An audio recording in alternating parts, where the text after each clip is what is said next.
L'actualité à contre-courant. Marc Boilard, c'est l'irrévérence au service de la réflexion. François Ouellette, professeur d'entrepreneuriat et d'innovation à HEC Montréal, que je connais parce que Jean-François, tu m'as invité à quelques reprises dans tes classes. Puis à l'époque, je me souviens, c'était pour parler de mon classeur, du web, comment ça se lançait, un site, c'était quoi la réalité Internet, etc. Je me souviens, quand j'ai vu ton nom, j'ai fait, elle le connaît, lui, elle le connaît. Gardons ça, ben oui, exact. Tout dans tout. Écoute, Jean-François, tu signes un article très intéressant dans la presse qui dit « En quête de solutions, l'intelligence artificielle pousse aussi chez nous ». Puis ça, moi, ça m'intéresse, puis ça intéresse beaucoup de nos auditeurs, toute cette espèce de frénésie-là. Mais habituellement, on pense à ChatGPT, c'est toujours comme si c'était 3 trilliards de milliards de tout ce qu'on veut à l'extérieur. Mais tu présentes qu'il y a une frénésie intéressante aussi ici au Québec. Oui, oui, parce que la frénésie, là, ce qu'il faut comprendre, c'est qu'au début d'une technologie, puis tu parlais de mon classeur tantôt, le web a subi exactement la même chose. Il y avait une technologie qui était à la base très horizontale, qui pouvait être utilisée à plein de choses. Puis avec le temps, la bulle a dégonflé, puis on a vu plutôt commencer à apparaître des applications, ce qu'on appelle des verticaux, là, des mises en pratique pour créer de la valeur avec le web. Puis l'intelligence artificielle va commencer à faire ça. On est un peu d'avance, je dirais, là, mais pour l'instant, l'engouement est autour des plateformes, là, les fameux ChatGPT, puis les Claude et les autres grocs de ce monde. Mais plus ça va aller, puis rapidement, à part de ça, on va commencer à avoir des applications très concrètes et tangibles de comment l'intelligence artificielle règle des vrais problèmes. Pas comment faire des vidéos de petits chats ou faire en sorte que des influenceurs n'aient pas besoin de monter en haut de la tour à New York pour faire croire qu'ils sont là.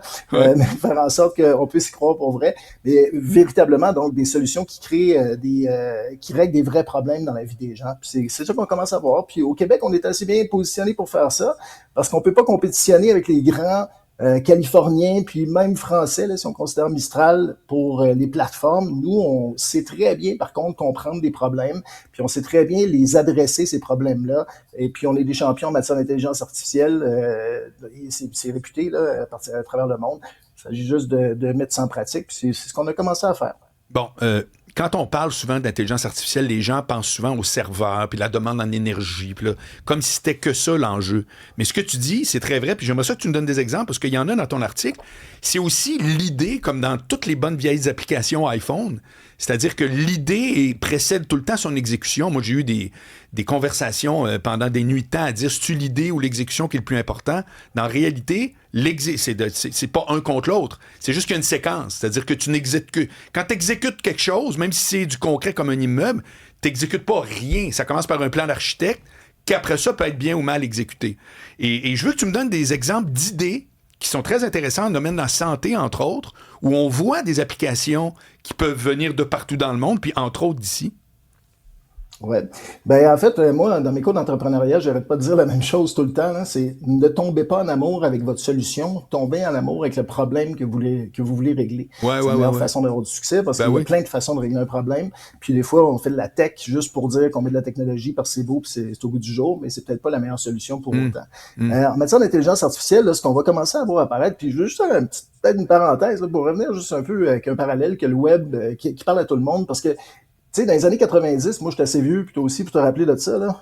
Tu sais, au début, le web, là, c'était juste une couche de plus. On faisait déjà des brochures puis des catalogues, puis là, on s'est mis à faire des pages web. C'est vrai. Qui faisaient juste reprendre le contenu papier puis qu'on mettait en ligne. Puis il fallait attendre à peu près 10 ans pour commencer à avoir des modèles d'affaires qui étaient possibles uniquement avec le web, comme écouter la radio partout sur la planète à travers le web ou downloader de la musique, puis bon, les Amazon de ce monde, faire du commerce électronique. Ouais. L'IA, là, ça va commencer à ressembler à ça à partir du moment où est-ce qu'on va commencer à faire des choses qu'on ne peut pas faire sans intelligence artificielle. Puis là, les exemples que je vais te donner, ça ressemble beaucoup à ça. L'IA, elle est très bonne à faire le ménage dans des histoires qui sont souvent très désorganisées. Tu sais. Un des exemples que je donne dans l'article que j'ai publié ce matin, c'est une entreprise qui s'appelle Clinia, qui est basée ici, là, qui existe depuis une dizaine d'années, qui ont essayé un paquet d'affaires, mais eux qui ont trouvé une solution bien simple qui fait moins courir les foules, puis qui génère moins d'attention que des robots qui dansent, mais qui fait en sorte que sais, dans un hôpital, l'information est souvent un peu partout, c'est un peu le bordel, c'est un peu le fouillis. Puis il y a du temps considérable qui est passé par les infirmiers, infirmières, par les professionnels de la santé, juste à essayer de se retrouver là-dedans. Puis ça fait en sorte que toi, comme patient, quand tu vas à l'hôpital, tu es obligé de raconter 3 fois ton histoire. Il n'y a jamais quelqu'un qui sait où se trouvent les affaires. Ben, eux ont développé une solution qui permet, en dessous du capot, là, de régler tout ça. Faire en sorte que l'information qui est un peu le bordel un peu partout, ben, qu'elle soit organisée, puis qu'elle soit résumée, puis compréhensible rapidement. Mais comment ils font? Comment ils font? Je suis curieux parce qu'il faut qu'elle soit colligée, cette info-là. Si c'est une note sur un papier, tu sais, je veux dire, tout n'est pas numérisé. Comment ils font, eux autres, pour dire qu'ils ramassent cette espèce de cafouillis-là? Mais en fait, il y a beaucoup d'informations qui est numérisée. Puis eux, une des parties de ce qu'ils font, c'est justement de la numériser, puis de faire en sorte d'être capable de coupler l'information les unes avec les autres. Oui, ils comprennent des choses plutôt que juste partager. C'est ça que tu m'expliques, là. Exact. Tu sais, c'est sûr que le système le moins hackable au monde, c'est comment dire, un système qui est juste sur papier, là. Sauf qu'eux commencent par faire ça, puis faire en sorte aussi de faire des liens entre l'historique dans différents endroits d'un même patient, puis surtout aussi avec le temps, d'être capable de dire quand il y a beaucoup de monde qui ont eu cette pathologie-là ou cette maladie-là, qui sont dans tel secteur, tel endroit, ben peut-être qu'il y a un lien de cause à effet là, qu'on est capable de tracer avec ça, qui rend finalement l'espèce d'enquête que doivent faire les professionnels de la santé plus facile puis plus rapide. Et ça, c'est un exemple, évidemment. Oui. Les pousses québécoises d'intelligence artificielle, est-ce que tu trouves qu'au Québec, au Canada en général, c'est pris au sérieux, il y a un support pour les pousser, ça a-tu du sens si on compare avec l'international? Absolument. Puis, tu sais, j'aime bien regarder les chiffres, là. Tu sais, le Québec, l'année passée, a été l'endroit où est-ce qu'on a capturé le plus de capital de risque en intelligence artificielle au Canada. On a battu tout le monde.